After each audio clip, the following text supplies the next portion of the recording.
திமுக கூட்டணியில் கொங்கு மக்கள் தேசிய கட்சியின் வேட்பாளர் சூரியமூர்த்தி அப்படிங்கிற ஒருத்தரை நிப்பாட்டி இருந்தாங்க.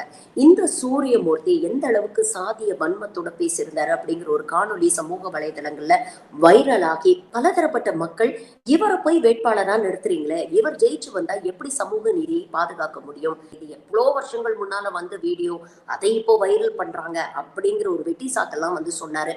ஆனா சமூக வலைதளங்களில் அது எதுவுமே எடுபடல.